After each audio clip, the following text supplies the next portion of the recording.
الشيطان الرجيم بسم الله الرحمن الرحيم الحمد لله الذي قصرت عن رؤيته أبصار الناظرين وعجزت عن نعته أوهام الواصفين الحمد لله رب العالمين الصلاة والسلام على أشرف الأنبياء والمرسلين خاتم النبيين أبي القاسم محمد وأهل بيته الطيبين الطاهرين المعصومين الذين أذهب الله عنهم الرجس وطهرهم تطهيرا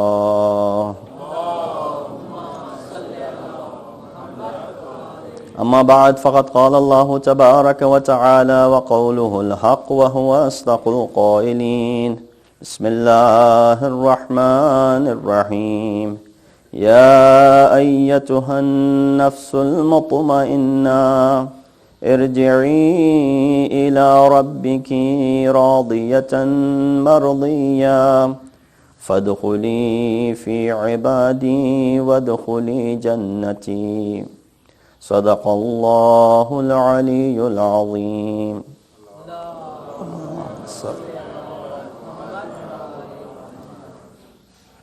Before we begin, let's send our salutations to the Salar Shahidan, the master of the Shuhada, Imam Hussain alayhi salatu wassalam, by saying Assalamu ala al-Hussain wa ala Ali ibn al-Hussain wa ala awlad al-Hussain wa ala ashab al-Hussain. Inna lillahi wa inna ilayhi raji'un. Indeed, today is the day which is mentioned by some scholars similar to the day of Mahshar, the day of accountability. And even 1375 years ago, on this day, there were people who were choosing the path of paradise or the path of hell. You heard in the Masaib of Hur ibn Yazid al-Riyahi that how he said that I see myself between paradise and hell. And so we begin this day in mourning, remembering and commemorating over those events which have kept us alive as nation. Today is not the day to talk about the fadail. It's not the day when we discuss the masail, but just so that we understand what Hussein and his followers were doing. There's a verse in Surah Tawbah, verse number 111, in which Allah subhanahu wa ta'ala mentions to us the concept of shahadat. He said, إِنَّ اللَّهَ اشْتَرَى مِنَ الْمُؤْمِنِينَ أَنفُسَهُمْ وَأَمْوَالَهُمْ بِأَنَّ لَهُمُ الْجَنَّةِ يُقَاتِلُونَ فِي سَبِيلِ اللَّهِ فَيَقْتُلُونَ وَيُقْتَلُونَ. This ayah, which continues talking about that this was the covenant with Allah subhanahu wa ta'ala, which has been mentioned in Tawrat, in Injil, and in Quran.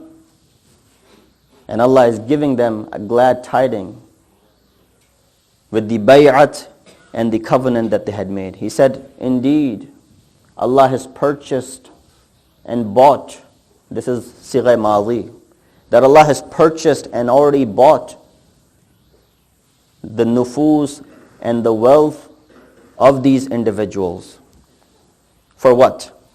And He has already compensated them with the good news of paradise. Every one of us, every day, are involved in some sort of transaction. We buy, we sell.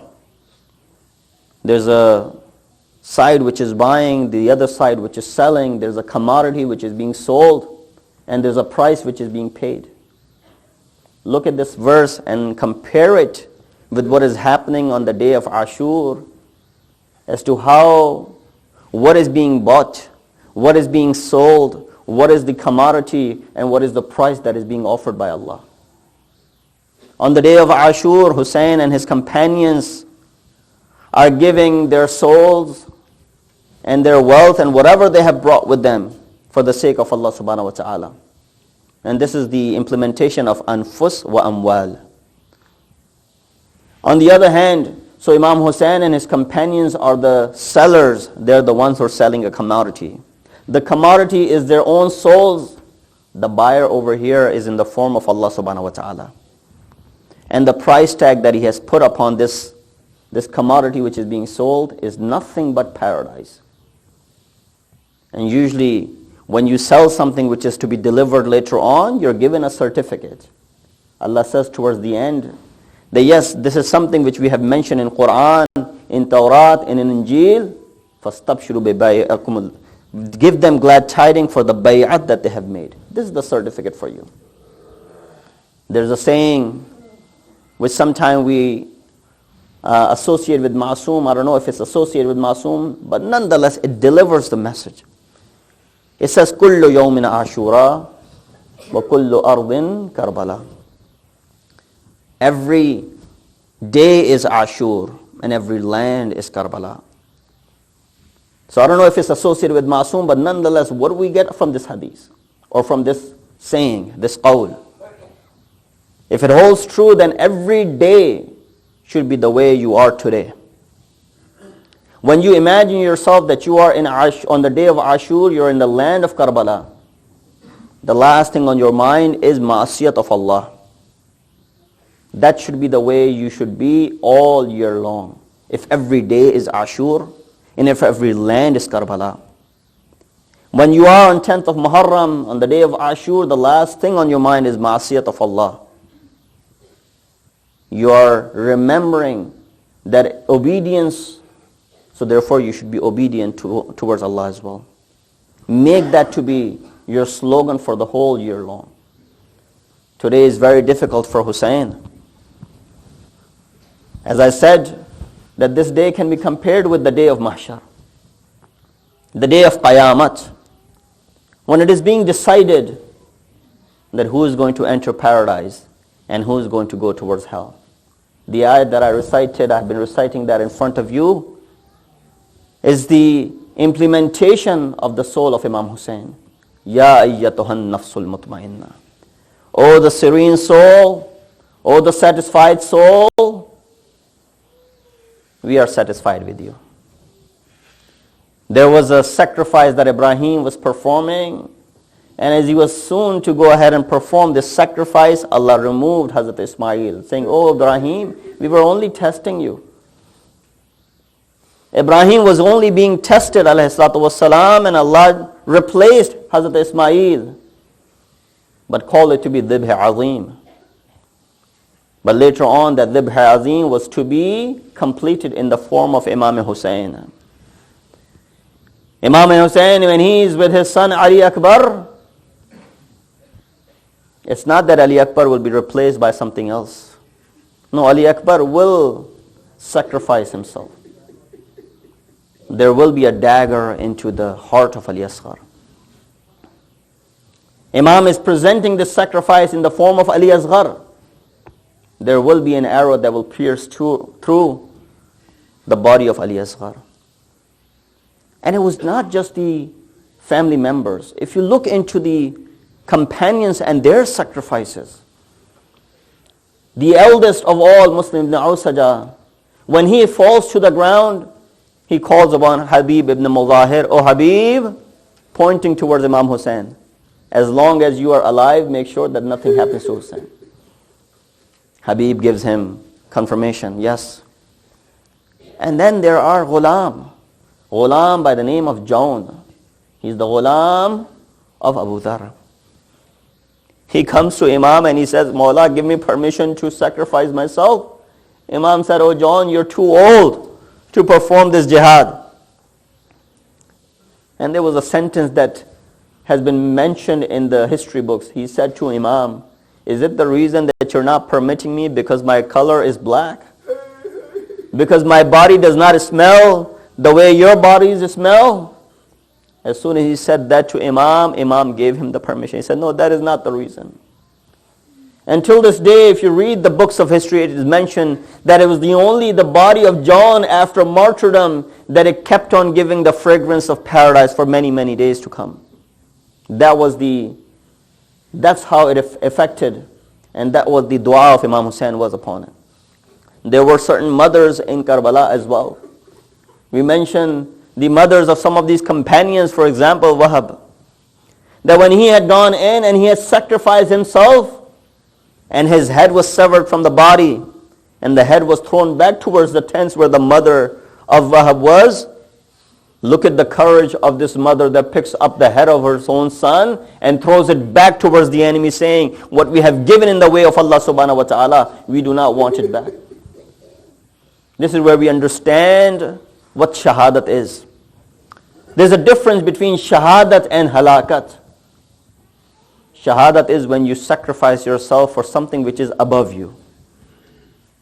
You don't get killed. Rather, this ayat is saying, يُقَاتِلُونَ فِي سَبِيلِ اللَّهِ فَيَقْتُلُونَ وَيُقْتَلُونَ. That these are the people who performed this jihad in the way of Allah. They fought for the sake of Allah, and they were martyred for the sake of Allah. Imam Hussein enters into this day. But if you go back to the night of Ashur, yes, Imam asked Hazrat Abbas to go seek the permission so that we can perform this ibadat for one more night. But I look at it, maybe Imam was saying, give them one more night. Maybe it might turn their hearts. It might turn their hearts. Imam is giving one more opportunity for the zalimeen to think over what they have come here to do. Imam spends that night. Imagine, Imam was going to perform Hajj, and he converted that Hajj. But when Imam came to Karbala, he performed all the arkan of Hajj. On the night of Ashur, Imam is circling around the tents as you circle and circumambulate around the Kaaba. And even in the morning of Ashur, Imam ﷺ is performing this sa'i, which is performed between Safa and Marwa, but Imam is holding on to his 6-month-old, walking back and forth between Maqtal and the Qiyam. This is the sa'i of Imam ﷺ. I bring the musibat of Imam towards the end, that when everybody had given their sacrifice, here Imam stands by himself alone. This is where the istaghasa was raised when he says, هَلْ مِن نَاصِرٍ يَنْصُرُنَا هل من يغيث يغيثنا هل من معين يعيننا وهل من ذاب عن حرم رسول الله. Is there anyone to come and help us? Is there anyone to go and defend the haram of Rasulullah? The riwayat mentioned there were some effects of this istighatha. We mentioned one effect of it last night in the form of Ali Asghar.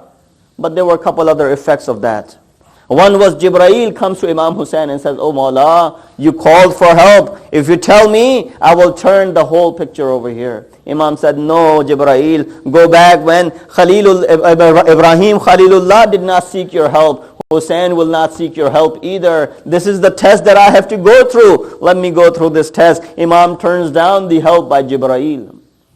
The second effect of it was seen when there was a lady who was trying to hold a young man who wanted to come out with a spear and wanted to come out with a sword from his tent. In the state where he is very fragile, Imam looks towards the tent of Sayyid Sajjad, runs back over there and holds his son back, saying, oh my son, jihad is not upon you, getting killed and sacrificing, and this martyrdom is the easiest of the steps which you will go through. May Allah give a person who has some sort of honor to go through what you are about to go through. And that is the reason Imam Sajjad kept on weeping and kept on crying for a while after the event of Karbala. When people would say, why would you cry so much? And Shahadat is your vartha. Imam said, yes, Shahadat is our vartha. But taking the ladies who had never stepped out of their houses without any veils, without any covering into the streets of Kufa and Sham. Is that our virasa as well? Ajrukum Allah. May Allah give you no grief except the grief of Ahl Bayt alayhi salatu wassalam. But the last moment, Imam comes towards the Khiyam of Zainab and he says to Zainab, oh my sister, this is where my jihad ends and this is where your jihad begins. And this is where Imam asked Zainab to bring that old clothing that he had brought with him. Janab Zainab did not question and brought that libas for Imam. Imam says, do you know the reason? Why am I asking for this old libas? She said, explain it to me. Imam replies by saying that these enemies, when I come down from my horse, and they will attack me, and they will not leave anything on my body, and they will make my body bare, and therefore I want to put on something which they do not have any attractiveness towards, and give me this old piece of clothing. Imam is doing his wida. He says wida to all of the ladies, Ya Zainab, Ya Kulthum, Ya Sakina, Ya Ruqayya, alaykunna minni salam. A salam upon all of you. Imam is doing this wida. And the little girl, Sakina, comes to Imam. Says, O Mawla, have you decided to go towards the battlefield? Have you given up? Is it it? Are you going to die after this? Imam said, I raised the istaghatha. Nobody replied. What should I do? This is the firaq between me and you. For one last time, Imam hugs the little girl. She falls asleep onto the chest of Imam. This chest will not be available from tonight onwards. But we see that Imam, when he has done wida with everyone, he mounts onto his horse. He's about to embark on the last journey, but he sees when he's pushing his Zuljana, it does not want to move. Imam looks around. Oh my loyal horse, you have always been loyal to me. What has happened to you? Imam looks down towards the ground to only see that his little girl Sakina is attached with the feet of the horse. How can this horse move when Sakina is sitting down there? Imam once again comes down. Imam gives Sakina back to Hazrat Zainab. Wallahu khalifati alaykum. From this point on, Allah is your Hafiz and Muhafiz. Imam does wida. He goes towards Maqtal like every other Shaheed. Imam mentions that who he is. You know me already. What is it that you do not listen to me? And قَدْ مُلِعَتْ بُطُونُكُمْ عَنِ الْحَرَامِ. The reason you don't listen to me is because your bellies are filled with haram. Imam is inviting them. You know who I am. You know I'm the son of Ali. I'm the son of Batul. I'm the grandson of Rasulullah. But nothing is affecting these people because their bellies are filled with haram. Imam does final ultimatum. He gives itmam hujjat and then he begins the fight. But imagine there's this one person is standing by himself, and on the other side all of these enemies in the number of 30,000 is standing in front of Imam Hussein. What kind of battle is this? How one-sided is this battle? Imam says, at least if you're Arab, fight with the way Arabs used to fight. Come to me one-on-one. One-on-one they kept coming to Imam, and Imam sent 1,900 of them back to the hell. This is how Imam performed his jihad. But when Imam was performing this jihad, remembering the calamity, Ali Akbar fell over here, Ali Asghar fell over here, and Qasim fell over there, Aunu Muhammad fell over there. Imam is looking at all of these places where he has already visited, picking up the bodies from the very morning up until now. Imam gets the hold of Farad. This is where Imam is standing at Farad. He lets his horse loose. Go Dhuljana, go ahead and drink water. If you drink water, I will drink as well. But this is where the loyal horse shows loses the loyalty as well, turns his face away from water, saying, yes, I want to drink water, but Sakina is still saying, Al-Atash. Ajrukum Allah. Sakina is still saying, Al-Atash. How do I drink water? Imam looks towards the tents. What he sees, that the enemy is already planning to attack the tents. Imam looks towards the enemy and he says to them, In lam yakun lakum dinun wala takhafuna al-ma'ad. If you do not have any religion and you are not afraid of the ma'ad on the day of judgment, at least Kunu ahraran fi dunyakum. At least be free in this world of yours. Shibr says, oh Hussein, say what you want to say. He said, as long as I'm alive, do not attack the tents. Come and fight with me. Imam begins the second ma'araka. He starts fighting. But this time enemy realizes there's no way we can compete with Hussein one-on-one. They set 4,000 people with the bow and arrow, shooting arrows towards Hussein. And every single person, Ravi says, had something in their hand. Either they had spears in their hand, they had swords in their hand, they had arrows in their hands. If they didn't have anything, they had picked up stones in their hands. And this is how they wanted to attack Hussein alayhi salatu wassalam. Just the last few words, that Imam was attacked from all sides. In this moment, Imam, when he's being attacked from all different sides, different people take part. Hussein ibn Numair is there. All of these people are attacking Imam, making sure that they have attacked Hussein so they can get the reward from Ibn Ziyad. Imam was struck with this blow. All of these arrows came to Imam, that in Ziyarat al-Nahiya.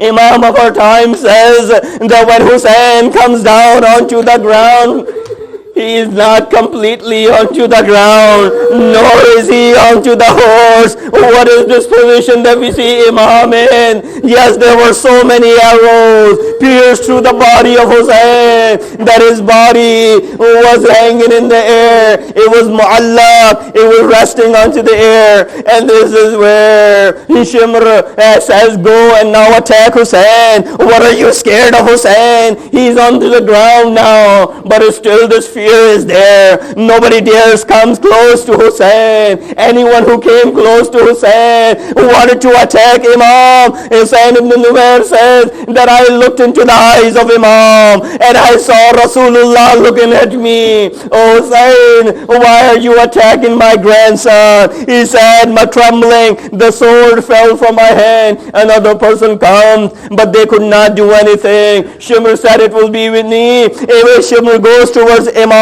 sits on top of Imam, mounts on top of Imam, and wants to sever the head of Imam, behead the head of Imam. This is where Janab Zainab gets on that Zainabiyah, that hill which is still remembered with Zainab. She gets up on top of that Zainabiyah, looks toward Maqtal. Hey Shimr, if you're attacking my brother, if you are beheading him, go easy on him. He's been hungry and thirsty for 3 days.